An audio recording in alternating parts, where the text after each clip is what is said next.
സാമൂഹിക സുരക്ഷാ പെൻഷൻ വാങ്ങുന്നവർക്ക് വളരെ പ്രധാനപ്പെട്ട ഒരു വാർത്തയാണ് ഇപ്പോൾ പുറത്തു വന്നിരിക്കുന്നത്. സംസ്ഥാനത്ത് പെൻഷൻ വിതരണ രീതിയിൽ വലിയ മാറ്റങ്ങൾ വരുത്തിക്കൊണ്ടുള്ള സർക്കാരിൻ്റെ പുതിയ ഉത്തരവ് വന്നിരിക്കുകയാണ്. ഇനി മുതൽ പെൻഷൻ തുക നേരിട്ട് വീട്ടിൽ ലഭിക്കില്ല. എന്താണ് പുതിയ മാറ്റമെന്നും ആർക്കൊക്കെയാണ് ഇത് ബാധകമാവുക എന്നും നോക്കാം ഓൺലൈൻ വേഡ് മലയാളത്തിലൂടെ. അതിനു മുന്നേ ചാനലൊന്ന് സബ്സ്ക്രൈബ് ചെയ്യാൻ മറക്കല്ലേ. ഇനി മുതൽ സാമൂഹ്യക്ഷേമ പെൻഷൻ ജനങ്ങളുടെ കയ്യിൽ നേരിട്ടെത്തില്ല. പെൻഷൻ വിതരണത്തിൽ നിന്ന് സഹകരണ സംഘങ്ങളെ ഒഴിവാക്കി സംസ്ഥാന സർക്കാർ ഉത്തരവിറക്കിയിരിക്കുകയാണ്. ഇനി പെൻഷൻ എത്തുക ഗുണഭോക്താക്കളുടെ ബാങ്ക് അക്കൗണ്ടിലേക്കായിരിക്കും. അതായത് സംസ്ഥാനത്ത് സാമൂഹികക്ഷേമ പെൻഷൻ വിതരണം ഇനി മുതൽ പൂർണ്ണമായും ബാങ്ക് അക്കൗണ്ടുകൾ വഴിയായിരിക്കും. ഇതുവരെ പെൻഷൻ വിതരണം നടത്തിയിരുന്ന സഹകരണ സംഘങ്ങളെ ഈ ഉത്തരവിലൂടെ ഒഴിവാക്കിയിരിക്കുകയാണ്.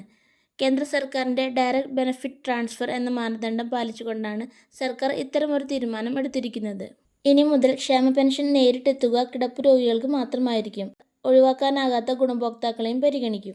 പെൻഷൻ തുക നേരിട്ട് വീട്ടിലെത്തിക്കുന്നതിനായി സഹകരണ സംഘങ്ങൾക്ക് നൽകേണ്ടി വരുന്ന ഇൻസെൻറ്റീവ് ഇനത്തിലുള്ള ചെലവ് ഒഴിവാക്കാനും കേന്ദ്ര മാനദണ്ഡങ്ങൾ കൃത്യമായി പാലിക്കാനും പുതിയ തീരുമാനത്തിലൂടെ സാധിക്കുമെന്ന് സർക്കാർ വ്യക്തമാക്കുന്നു. പല സൊസൈറ്റികളും തിരിച്ചടവ് വിവരങ്ങൾ കൃത്യമായി രേഖപ്പെടുത്തുന്നില്ലെന്ന് ഉത്തരവിൽ പറയുന്നുണ്ട്. കേരള സോഷ്യൽ സെക്യൂരിറ്റി പെൻഷൻ ലിമിറ്റഡിൻ്റെ കത്തും പരിശോധിച്ച ശേഷമാണ് സർക്കാർ ഉത്തരവിറക്കിയിരിക്കുന്നത്. കഴിഞ്ഞ സർക്കാരിൻ്റെ കാലത്ത് സഹകരണ സ്ഥാപനങ്ങൾ വഴിയായിരുന്നു പെൻഷൻ വിതരണം കാര്യക്ഷമമായി നടന്നിരുന്നത്. സഹകരണ സംഘങ്ങളിലെ കളക്ഷൻ ഏജന്റുമാരായിരുന്നു പെൻഷൻ നേരിട്ട് വീടുകളിൽ എത്തിച്ചിരുന്നത്. എന്നാൽ ആ പഴയ രീതിക്കാണ് ഇപ്പോൾ മാറ്റം വരുന്നത്. വരും ദിവസങ്ങളിൽ ഈ തീരുമാനം സാധാരണക്കാരെ എങ്ങനെ ബാധിക്കുമെന്ന് കണ്ടറിയാം. ഈ തീരുമാനത്തെക്കുറിച്ചുള്ള നിങ്ങളുടെ വിലയേറിയ അഭിപ്രായങ്ങൾ കമൻറ്റിലൂടെ അറിയിക്കൂ.